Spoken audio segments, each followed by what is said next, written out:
So this is the pack that came from the States, and as you can see, the wood is really nice. It's got a nice grain to it. I know I've just said I'm going to burn it, and that might sound a bit mad, but the burning process is going to bring out all of this lovely grain. I think it's going to look really cool when it's done. So we've started laying it out. I've got some section poles underneath it, and you can see where the cutout would be for the wheel sections. And yeah, I'm going to lay it all out, just check everything is good. Then I'm going to switch it over and get to work on the underside of the wood, which is going to give me an opportunity to get my burning technique right. And also it's going to provide its own protection. Lions roaring in the morning sun, searching for a longer day. People feeling like the I'm using a pretty basic piece of kit. It's a burner, long arm, which is going to save my back. It's really not rocket science. These things are used for weeds, or the beefier ones are used for plumbing and so on. I've done a little bit of this before, so it's not a complete new idea, just small planks as tests, so it's going to be a little different when I know I'm burning something that cost me 700 quid, so we'll see how it goes.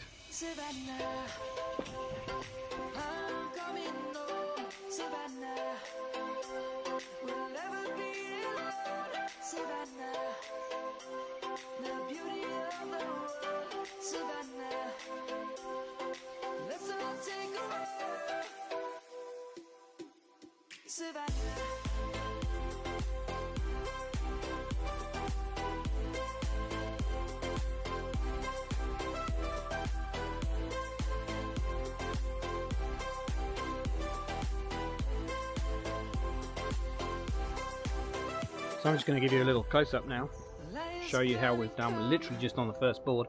You can see the boards that aren't done, and if I move across, look at that. That is just so nice.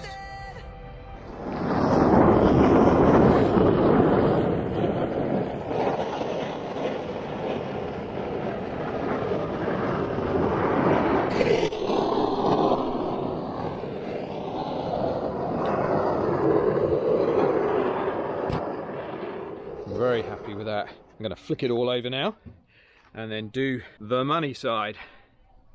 Okay, so we flipped it over.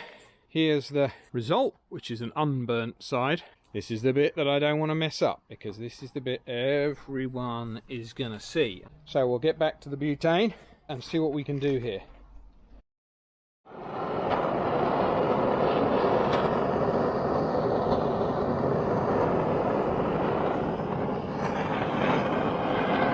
This is the top side, which I'm really concerned to get right.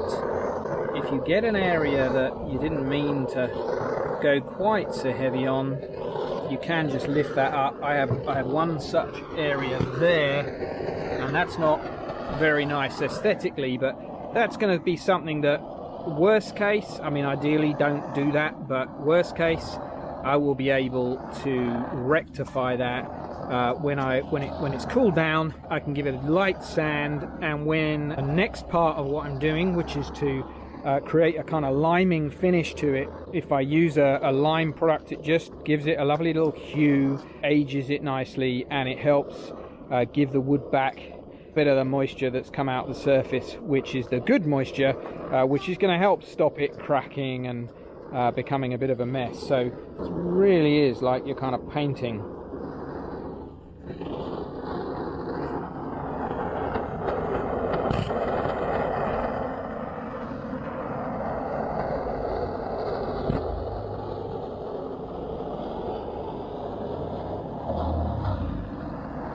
Sometimes on these grains, they kind of have a nice look if you just sort of drift around the shape of them. Again, it helps with the sense of spotting and that not looking too obvious. So I was feeling like it didn't really matter what had happened over here with these first few sections to the top, but it shows you the importance of not getting distracted. I've gone in a little deep there. It looks worse than it is. I can feel it and get a kind of nail in it. There's not much damage there, but it doesn't look great compared to everything else, which is starting to come together nicely. Which is much better, so it's not continuing to burn through the wood, and we got a little bit more of the shape of the grain. I can do a little bit more on that when it's properly cooled, and when the top finish is done, that's all just going to disappear and be fine. So we'll crack on with the rest.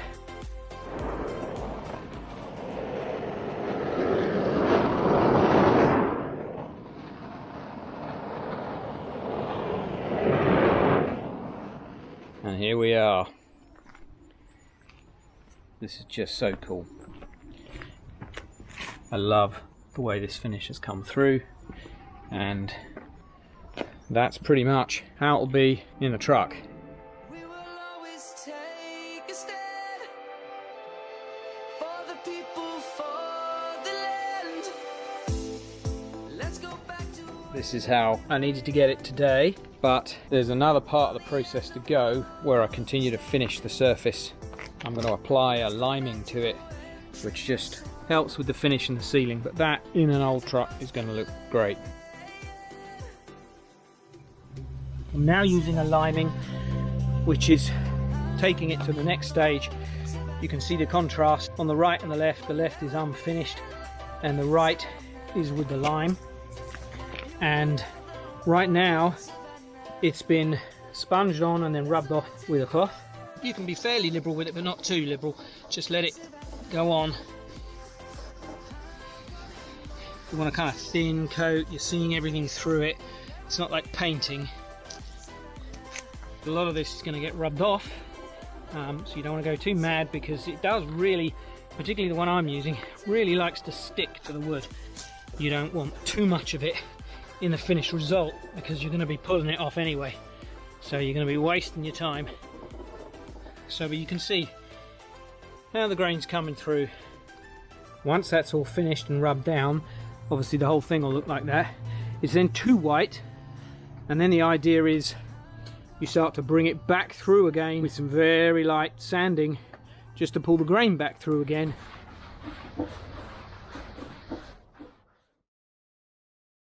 Well, that was a bit of a labour of love, but they're all burnt, and then the top surfaces have had the liming, which is just exactly what I was after.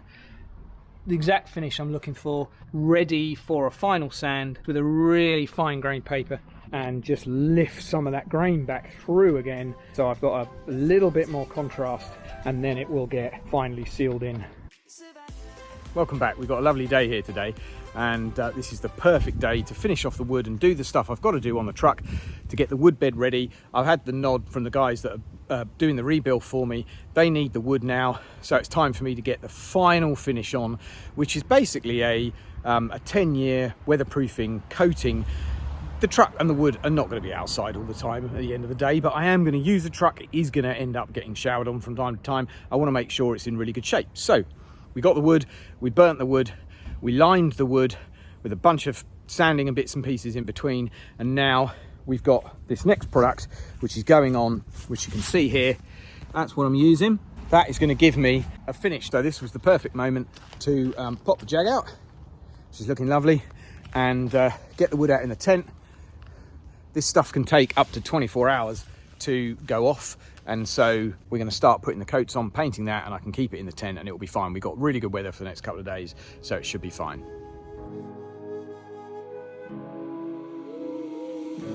the silence fades into the night. Coyotes sing at the moonlight. These open highways are calling our name, and now it's time for us to escape. Someone far more experienced than me is helping me, and he suggested that we slap it all on and then go through it with final wipes and swipes and getting the bits and lumps and stuff off. And if we look at the bit we have done, that's the sort of slap it on piece, and that's the piece that we've got ready to just sit and dry, and it's in really good shape. So that seems to be working. Into the great unknown.